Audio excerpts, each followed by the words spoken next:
I got 4 cars and they all black, got 4 bras and they all that. We call that ballin'. Doing this is my calling. Flow is so appalling. What's up, people? I'm Sal. I'm RJ. This is Dos. And Tres. This week we're going to start a little series.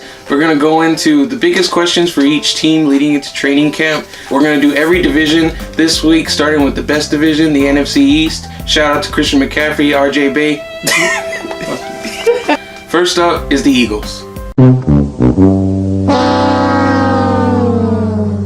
As we know, they made some moves in the offseason with the free agency, signing Alshon and Torrey Smith.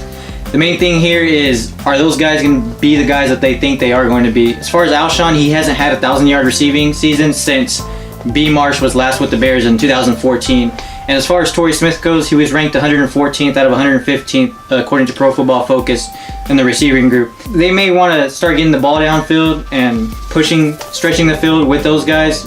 I think Wentz will be ready for that, but as far as Alshon and Torrey being the guys that they want them to be, I think that's the main question mark coming into the season.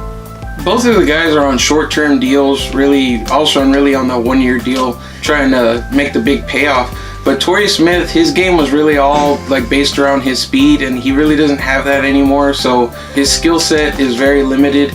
As far as Alshon goes, I really like him as a receiver. He's had some injury issues, suspension issues, so he's gonna have to give his best and give it his all to really show out for the Eagles, so maybe he can cash in on a long-term deal. I think Wentz will really benefit from these weapons, but being that they're so short-term, he won't really be able to develop anything with them. For the Eagles defense, really the question mark for them is their secondary, specifically their cornerbacks.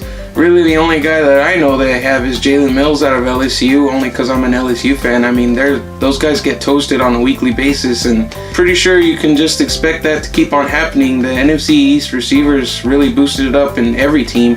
You already had Des Bryant and Odell, now you have Terrell Pryor, Jamison Crowder's up and coming. I don't know how they didn't address this issue with the draft or, off-season acquisitions, but it's not looking good. Yeah, and you can tell each game when you come into Philadelphia or they come to your house, you're going to know that Schwartz is going to blitz because he has to compensate for those guys on the back end. And if you come across a good quarterback that's been in the league for a while, you're going to end up, eventually later in the game, you're going to end up paying for it. And you saw that this past season. And you're going to wonder if this is, even with drafting Barnett, if that's the issue that's going to lie here coming into the season. Next up is the Redskins offensively. I mean, the biggest question mark, everybody should know this, is Kirk Cousins.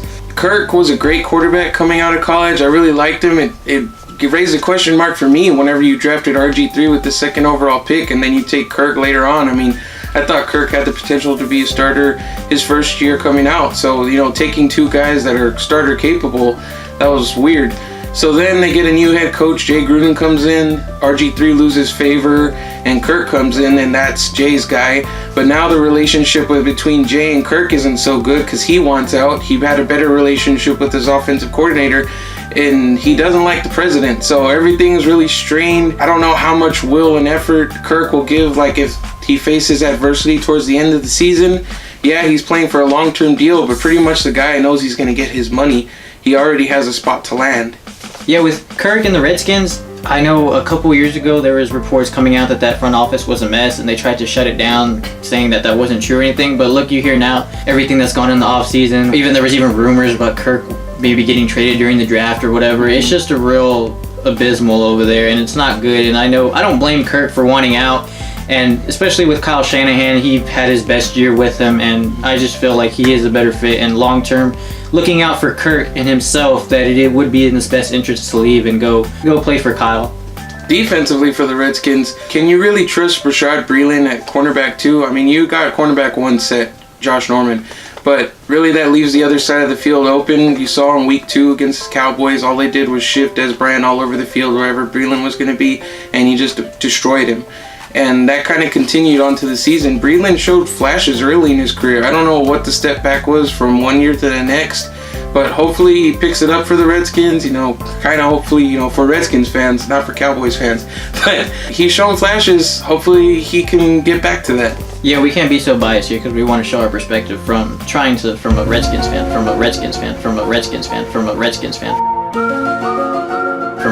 fan point of view. But Norman is a hell of a cornerback. But yeah, Breeland is like especially that Cowboys game, Dez just kept running that speed in. It was just game over the whole entire game. I think he had like 14 receptions, over 100 yards that game. Anyways, D'Angelo Hall's going to be starting off the year supposedly on the PUP list, and that back end, as far as the safeties go, they're not really good either. I mean, really it's Kerrigan and it's going to be Jonathan Allen doing the main work up front this season. I like the pick as far as them picking Jonathan Allen. As far as a Cowboys fan, I didn't like it, but I think Jonathan Allen's going to be a hell of a player. Hey, sleeper, shout out to the Redskins. Ryan Anderson, that was one of my favorite players in the draft. Probably my second favorite player. I really wanted the Cowboys to get him. He didn't fit the scheme, really. But I think that dude's going to be a beast in the NFL. He was really underlooked in the Alabama defense. First shout out to the Redskins. First shout out to the Redskins.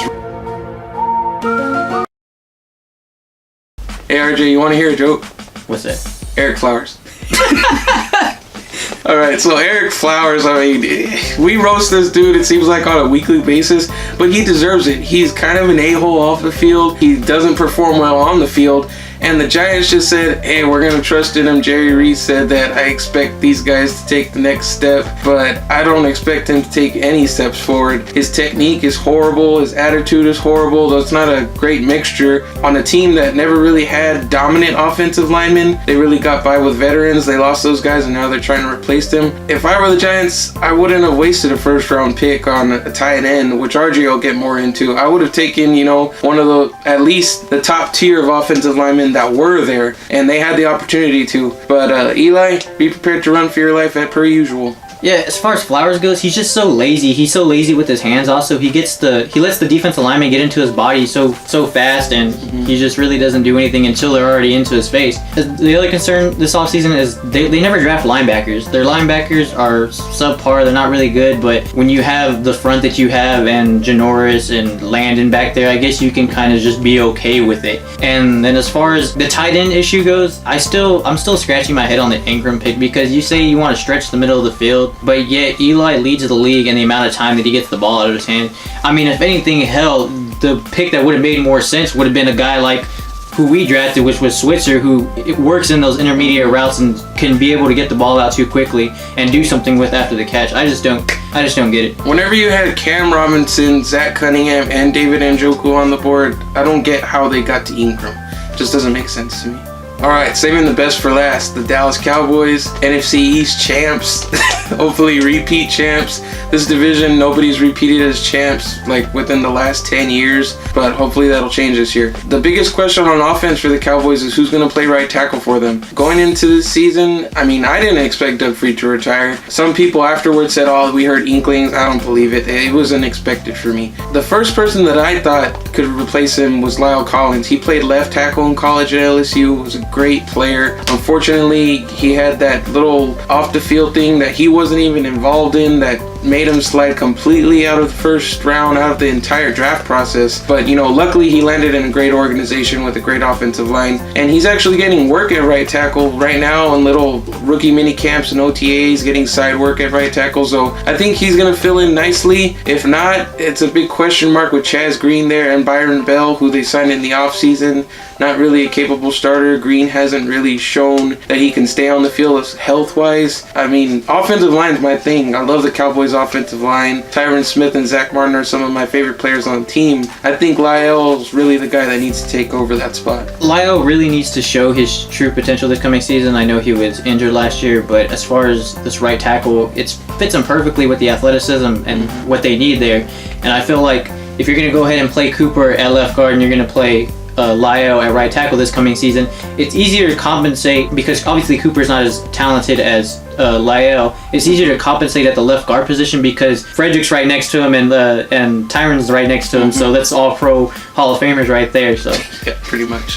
That and going to left guard, I mean, Leary wasn't the most athletic guy. Cooper, I don't know if he's athletic as Leary. He had the leg issues. Coming out of college, he was a very athletic guy. That's why he went in the first round. I think he'll be able to transition to the left guard role and Leary to the right tackle, and that offensive line will be back to what it was. Jalen Smith. This guy was a hell of a player coming out of Notre Dame. He would have been a top 5 pick, no doubt, without the injury. As far as everything's going with rehab and stuff, I just listen to Jerry and Steven and what they have to say, and as far as they say say Dr. Cooper, there's nothing that he hasn't been wrong on as far as the process and the timetable, where Jalen's at right now and everything else. It seems like the only people that are doubting it or that don't say want him to play are the people that the Cowboys are going to be coming up against this coming year. And to me, obviously, I'm a Cowboys fan, so I'm going to have faith in him. And if Jalen says he's going to be ready week 1, then I trust him 100%. He's going to be ready week 1. A couple of days ago or last week, Jerry said that the nerve regeneration was 5 times better than it was just a couple of days ago. I'm confident in Jalen being ready for week 1, and if that's the case, then him and Lee are going to be the best linebacking duo in the league. As far as Jalen goes, I'm not a doctor. Jerry's not a doctor. Whenever I heard regenerative in the knee, I mean, it just sounds scary. But if the guy is super motivated, very humble, and he's a great guy, great player, so I'm just hoping that he can get on the field, because that linebacking duo is going to be crazy. I mean, you're not going to be able to do anything outside running wise. Screens are going to be dead. It's just, that's going to be a super fast, super instinctful linebacking duo. Nothing to the edge at all. Too much speed. So that does it for the NFC rundown of the biggest offensive and defensive questions per team going into training camp. If you like this video and you want to see more, leave a like, comment, and subscribe at Dulcin Threats. And if you want to keep up to the latest news and stuff, go follow us on Facebook and Twitter at Dulcin Threats YT. Peace. Peace out, man. Okay, it's rap packed to my pulse flat. We keep it real, no false rap. I got 4 cars and they all black. Got 4 bras and they all that. We call that ballin'. Doing this is my calling. Flow is so appalling. My phone off and she calling. I'm like, yeah, what it do? Penthouse, man, what it